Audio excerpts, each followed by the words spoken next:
രാജ്യാഭ്യൂഹങ്ങൾ തള്ളി ബിജെപി സംസ്ഥാന അധ്യക്ഷൻ തോൽവിയുടെ ഉത്തരവാദിത്തം ഏറ്റെടുക്കുമെന്നും തുടരണോ എന്ന് ദേശീയ നേതൃത്വം തീരുമാനിക്കുമെന്നും കെ സുരേന്ദ്രൻ പ്രതികരിച്ചു. വിവരങ്ങളുമായി എ കെ അഭിലാഷ് ചേരുന്നു.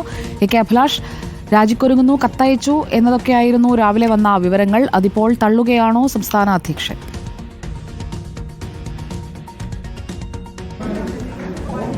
സുജിയായി ഏതായാലും രാജി സന്നദ്ധത അറിയിച്ചു എന്നുള്ള കാര്യത്തിൽ അദ്ദേഹം കൃത്യമായ ഉത്തരം നൽകുന്നില്ല എന്നുള്ളതാണ് വസ്തുത. അതോടൊപ്പം തന്നെ താൻ നേതൃത്വത്തിൽ തുടരണോ അല്ലെങ്കിൽ ഇനി തന്റെ തിട്ടം പൂർത്തീകരിക്കണോ എന്നുള്ള കാര്യത്തിലൊക്കെ തീരുമാനം എടുക്കേണ്ടത് പാർട്ടി നേതൃത്വമാണ്, കേന്ദ്ര നേതൃത്വമാണ് എന്നുള്ള കാര്യം കൂടി അദ്ദേഹം പറഞ്ഞു വെക്കുന്നുണ്ട്.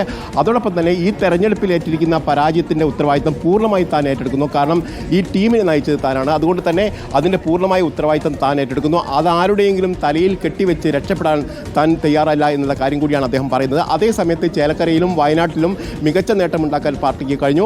പാലക്കാട് മാത്രമാണ് പിന്നിൽ പോയത്. അതിൽ കോർ വോട്ടുകൾ ഇപ്പോൾ തന്നെ ലഭിച്ചിട്ടുണ്ട്. അതോടൊപ്പം തന്നെ പുതിയ വോട്ടുകൾ സമാഹരിക്കാൻ കഴിഞ്ഞിട്ടില്ല എന്നുള്ള കാര്യം കൂടിയാണ് പറയുന്നത്. മറ്റൊരു പ്രധാനപ്പെട്ട കാര്യം, ഇപ്പോൾ പാർട്ടിയിൽ നിന്നുകൊണ്ട് തന്നെ പരസ്യ പ്രസ്താവന നടത്തിയ ആളുകളുണ്ട്. അവർക്കെതിരെ അവരുടെ പ്രസ്താവന പരിശോധിക്കും എന്നുള്ള കാര്യം കൂടിയാണ് അദ്ദേഹം പറയുന്നത്.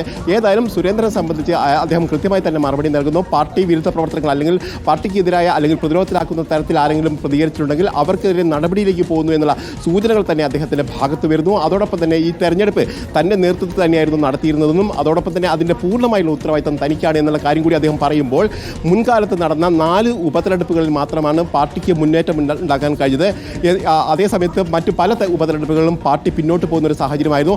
അതിന് സമാനമായ രീതിയിൽ തന്നെയാണ് ഈ ഉപതെരഞ്ഞെടുപ്പിലും സംഭവിച്ചത് എന്നുള്ള ഒരു സാമാന്യവൽക്കരണത്തിന് തന്നെയാണ് അദ്ദേഹം മുതിരുന്നത്. ഏതായാലും ഈ നടന്നിരിക്കുന്ന തെരഞ്ഞെടുപ്പിൽ, പാലക്കാട് അടക്കമുള്ള തെരഞ്ഞെടുപ്പിൽ ഏറ്റിരിക്കുന്ന പരാജയത്തിൻ്റെ ഉത്തരവാദിത്തം തനിക്ക് തന്നെയാണ് എന്ന് അദ്ദേഹം സ്ഥിരീകരിക്കുകയും ചെയ്തിട്ടുണ്ട്. വി മുരളീധരൻ അടക്കമുള്ള, ശോഭാ സുരേന്ദ്രൻ അടക്കമുള്ള അവരുമായി ബന്ധപ്പെട്ട ആരോപണങ്ങളിലും അവർ കൃത്യമായ ഉത്തരം സുരേന്ദ്രൻ നൽകുന്നുണ്ട്. ഇതിൽ പ്രധാനമായും വി മുരളീധരൻ മഹാരാഷ്ട്രയുടെ ചുമതല മാത്രമായിരുന്നു ഉണ്ടായിരുന്നത്. അദ്ദേഹത്തെ 2 ദിവസത്തെ പ്രചാരണത്തിന് ഇവിടെ ലഭിച്ചു തന്നെ വലിയ കാര്യമാണ്. അദ്ദേഹത്തിന് ഇവിടുത്തെ കാര്യങ്ങൾ ഒന്നും അറിയില്ല എന്നുള്ള കാര്യം കൂടി പറയുന്നു. അതോടൊപ്പം തന്നെ ശോഭാ സുരേന്ദ്രനാണെങ്കിൽ അവർ അവിടെ നല്ല രീതിയിൽ തന്നെ പ്രവർത്തിച്ചു. അവർക്കെതിരെ ആരോപണങ്ങൾ മാത്രമാണ് ഉയരുന്നത് എന്നുള്ള കാര്യം കൂടി പറയുന്നു.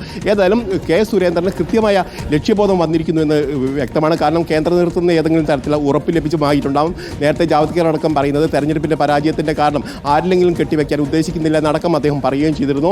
അതോടൊപ്പം തന്നെ സ്ഥാനാർത്ഥി നിർണ്ണയത്തിൽ പാളിച്ച് സംഭവിച്ചിട്ടില്ല എന്നുള്ള കാര്യം കൂടി പറയുന്നു. ഇക്കാര്യത്തിലും സുരേന്ദ്രൻ വ്യക്തത വരുത്തുന്നുണ്ട്. കാരണം സ്ഥാനാർത്ഥി നിർണ്ണയം എന്നുള്ള കാര്യം നിയതമായ ഒരു രീതി പാർട്ടിക്കുണ്ട്. അത് പാലിച്ചുകൊണ്ട് തന്നെയാണ് ഇത്തവണയും സ്ഥാനാർത്ഥിയെ നിർണ്ണയിച്ചതെന്നുള്ള കാര്യം കൂടി പറയുന്നു. അത് താൻ മാത്രമല്ല സ്ഥാനാർത്ഥി നിർണ്ണയം നടത്തിയെന്നുള്ള കാര്യം കൂടിയാണ് സുരേന്ദ്രൻ വ്യക്തത വരുന്നത്. ഏതായാലും സുരേന്ദ്രനുമായി ബന്ധപ്പെട്ട് നേരത്തെ അഭ്യൂഹങ്ങളിൽ ഇപ്പോൾ അദ്ദേഹം വ്യക്തമായ ഉത്തരം നൽകുന്നില്ല എങ്കിൽ പോലും അത്തരത്തിലൊരു നീക്കം തൻ്റെ ഭാഗത്തുണ്ടായില്ല എന്ന് തന്നെയാണ് അദ്ദേഹം പറഞ്ഞു വെക്കുകയും ചെയ്യുന്നത്.